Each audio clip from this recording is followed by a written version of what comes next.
Hey guys, welcome to Skipper Surf Review. I'm Yuri Tsedenov and today I'm going to review the Channel Islands Meat. This is a 7.0 CI Meat in modern classic design from traditional X and single fins. This board is in PU and it's hand-shaped and glassed-in out of California. I put on this board around 10 sessions and you can barely see any foot impressions on the deck, and there are no hairline cracks except one up the nose. And it's a little tiny one, and it happened because I surfed some short breaks without leash, and I think the nose got stressed a little bit. The volume on this board is well distributed from top to the bottom, but I feel like towards the nose there's a little bit more, and it allowed me to do some hand five much easier than my Seaside Beyond on the waist with a little bit more power. If you look at the bottom of the board, the rails are pretty refined and go really aggressive toward the tail, and it comes with a 2+1 setup. I personally surf it as a single fin more, and I didn't like side bites, and I'm gonna talk about that a little bit later in this episode. After I got this board, I paddle out immediately, and I noticed that it paddles much slower than Seaside and Beyond, but it catches waves much easier, especially on windy days.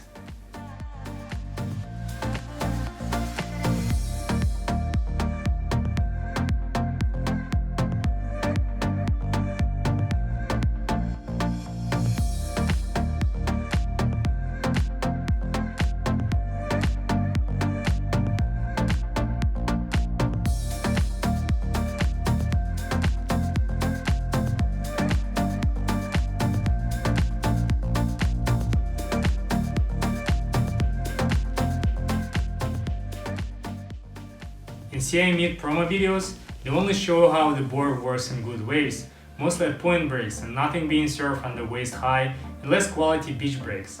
So I was really curious how it would work in my backyard. I started with less ideal conditions, such as on shore slope with not much face to work on.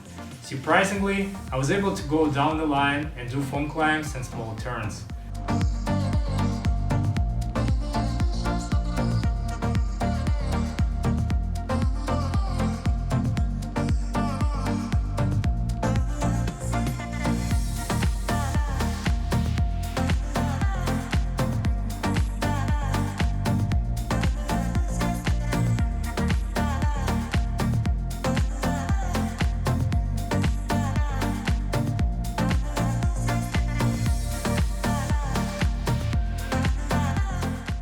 I recently had back-to-back swells for 2 weeks, but of short days, and I had a chance to spend more time on CI Meat from knee up to shoulder-high waves. The board worked for me in all conditions. From 1 up to 2 foot waves, I was just cruising, sometimes combining with some minor foam climbs and head dips. The board glides a longboard, without the quirky feel when it goes through foam sections, and I really love it how it holds the line. It's not responsive for the Seaside and Beyond, which I still prefer for small waves.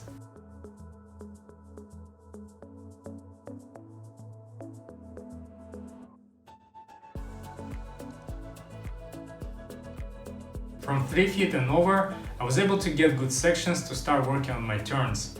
I didn't have to push hard to get any speed. I was getting enough speed straight from the takeoff. The board kept going with good speed through flat and bumpy sections, where the Seaside and Beyond usually slows down, and I have to always do a pump to generate speed. I like the Seaside and Beyond, CI Meat doesn't really chatter on bumpy surfaces.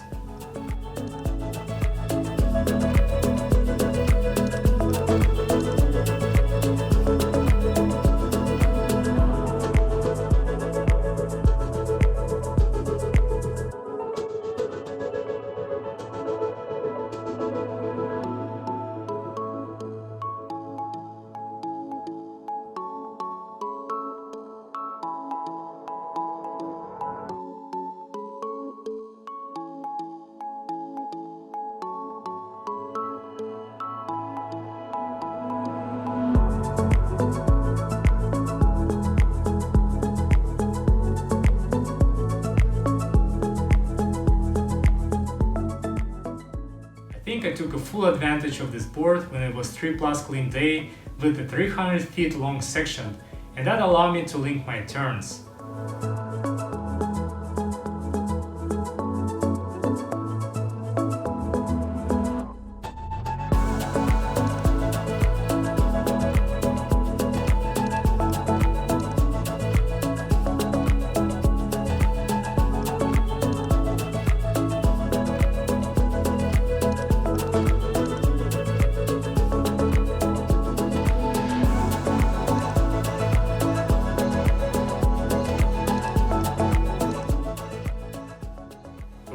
fun session with my surf buddies.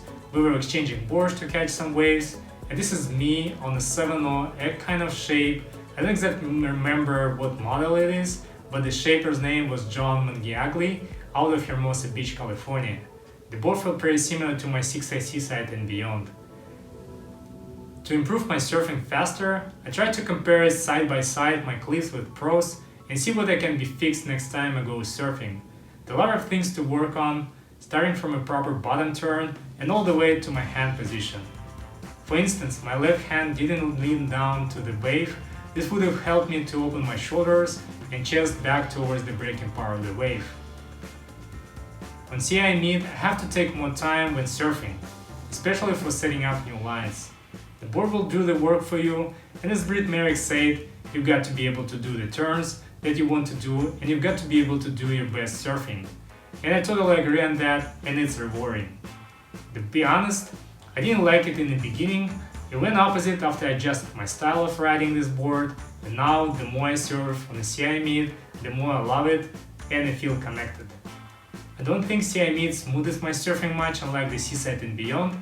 However, it makes me feel more relaxed on the wave and learn to look further down the line and try to meet the wave until it gives up. Let's talk about the fins. The Channel Islands worked with Devon Howard and True Amis to custom build 2+1 set for this model. The surf shop didn't have the set, and I just went to True Amis Smith Parrish center fin with the side bites. I personally didn't like surfing with the side bites. The board felt kind of stiff. I think it would be a great option for surfing bigger waves with steeper faces to get good hold. So I'm going to play with a single fin, which forces me to work with the power of the wave, and I need to be more patient and wait for the fin to load up, then release the energy. I'll put the link in the description below for some general rules for single fin positioning. I think CI Meet is a great board with a lot of glide and hold. It's going to be a keeper next to my Seaside and Beyond. I would recommend CI Meet to anyone who wants to experiment and learn new lines. And last, I want to talk about the size. I've got the 7.0 and it's the right size for me at this moment. It's got enough volume and length to provide long rides with less work. With this model, I'll go more than less in terms of volume. Hey guys, thank you so much for watching. If you like this episode, please click on like button, subscribe button and notification bell. And also feel free to add me on Instagram. If you have any questions or suggestions, please leave them in the comment section below. Thanks again for watching, and until next time.